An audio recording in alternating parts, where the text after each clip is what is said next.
அனைவருக்கும் வணக்கம். அன்பால் இணைவோம், ஆரோக்கியமாக வாழ்வோம். இன்றே இணைந்திடுங்கள் ஹெல்தி ஹோம் சமையலோடு. இன்னைக்கு நம்ம ஹெல்தி ஹோம் சமையலில் எள்ளு மிட்டாய் எப்படி செய்கிறதுன்னு பார்க்க போகிறோம். செய்கிறதுக்கு 100 கிராம் எள்ளு, 75 கிராம் வெல்லம் எடுத்து வச்சுருக்கேன். முதல்ல எள்ளை வாணலில் போட்டு வறுத்துக்கலாம்.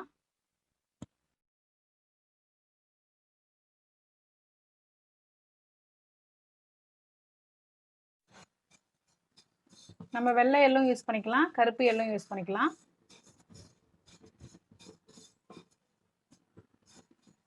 ரொம்ப வறுக்கணும்னு அவசியம் இல்லை, லைட்டாக வறுத்தா போகிறோம். எள்ளை வறுத்தா தான் நம்மளுக்கு நல்ல வாசனையாக இருக்கும், அதுக்காக தான் எள்ளை வறுக்கிறோம். இதை நம்ம கிட்ஸுக்கு செஞ்சு தரும்போது அவங்க விருப்பமாக சாப்பிடுவாங்க. ஒரு ஹெல்த்தியான ஐட்டம்.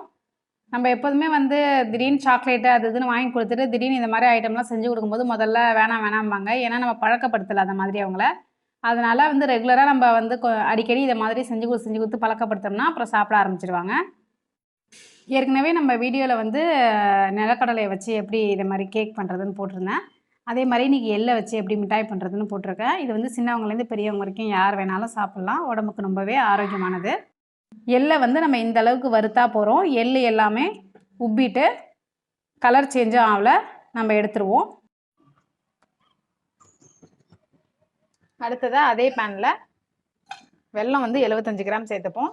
இப்போ நம்ம வந்து உங்கள் வீட்டில் ஒரு டம்ளரால் 1 டம்ளர் எள் எடுக்கிறீங்கன்னா 3/4 டம்ளர் வெல்லம் சேர்த்துக்கணும். வெல்லம் கரையிறதுக்கு கொஞ்சமாக தண்ணி சேர்த்துப்போம்.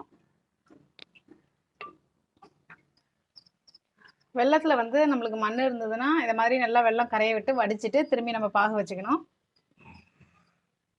பாகு வந்து நம்மளுக்கு வந்து முத்தல் பாகாக இருந்தால் தான் நம்மளுக்கு வந்து இந்த மிட்டாய் சாப்பிடும்போது பல்லில் வந்து வெல்லம் ஒட்டாது, இல்லைன்னா பல்லில் ஒட்டிக்கும்.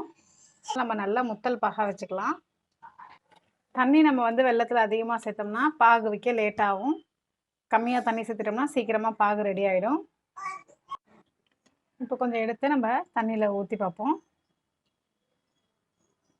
அடியில் செட்டில் ஆகுது, ஆனாலும் கரையுது. நம்மளுக்கு கையில் வந்து குழன்னு அப்படியே இருக்குது, சாஃப்டாக இருக்குது. இதை மாதிரி இருக்கக்கூடாது, இன்னும் ஹார்டாகணும். நம்மளுக்கு பாகு ரெடி ஆகிற நேரத்தில் நம்ம வந்து முக்கியமாக எடுத்து வச்சுக்க வேண்டியது இது மாதிரி ஒரு ரோலிங் பின் எடுத்து வச்சுப்போம். அரிசி மாவு 2 ஸ்பூன் எடுத்து வச்சுப்போம். ஏன்னா இது கொட்டின உடனே நம்ம உடனே தட்ட ஆரம்பிச்சிடணும்.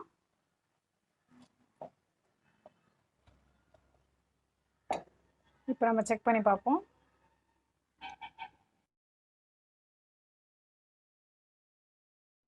பார்த்தீங்கன்னா நம்மளுக்கு வந்து தண்ணியில் போட்டு எடுத்ததுக்கப்புறமா உடையுது பாருங்கள். இதை மாதிரி பாகு வந்து போட்டு தண்ணியிலேருந்து எடுத்தோன்னா கொஞ்சம் நேரத்தில் உடையணும்.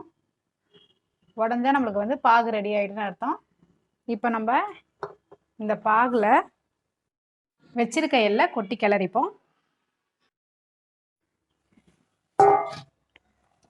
இப்போ சில பேருக்கு வெல்லம் அதிகமாக உங்களுக்கு பிடிக்கும்னா 1க்கு 1 போட்டுக்கலாம்.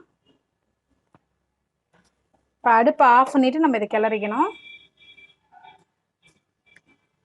நல்லா பாகோட சேர்ந்து வர மாதிரி கிளறிப்போம். டக்குன்னு கிளறிக்கணும். இப்போ நான் கிளறும் போதே பார்த்தீங்கன்னா உங்களுக்கு கொஞ்சம் நூல் நூலாக தெரியும். பாகு நல்ல முத்தலாக இருந்தால் தான் அந்த மாதிரி நூல் நூலாக வரும்.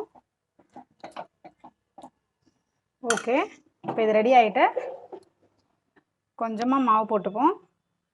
அரிசி மாவு போடுறேன்னா ரோலிங் பண்ணி மாவு தடவிக்கலாம். ரோலிங் பண்ணி நல்லா தடவிட்டு நம்ம வச்சுருக்கத இதில் போட்டுக்கலாம்.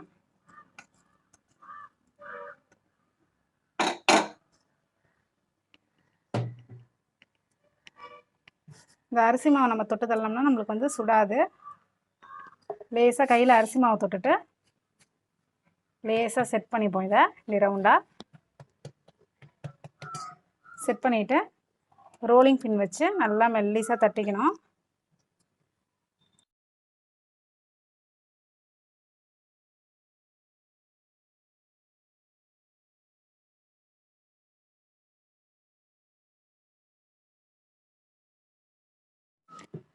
ரோலிங் பின் வச்சு தட்டலாம், இல்லைனா ஒரு தட்டில் இது வச்சு டம்ளர் இல்லை பட்டையான டபரா வச்சு கூட நம்ம நல்லா அப்படியே ப்ரெஸ் பண்ணி விட்டுக்கலாம். இப்போ வந்து ஒரு கத்தியை வச்சு நம்ம கட் பண்ணிப்போம். சூடாக இருக்கும்போதே சின்ன சின்ன பீஸாக நம்ம கட் பண்ணிப்போம்.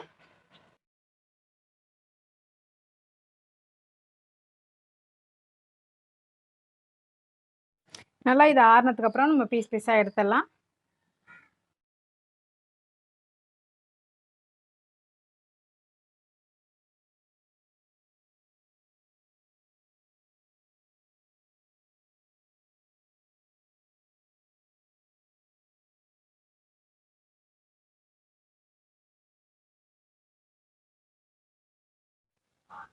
நீங்களும் இந்த எள்ளு மிட்டாயை ட்ரை பண்ணி பாருங்கள். இன்னொரு வீடியோவில் நான் உங்களை சந்திக்கிறேன். நன்றி.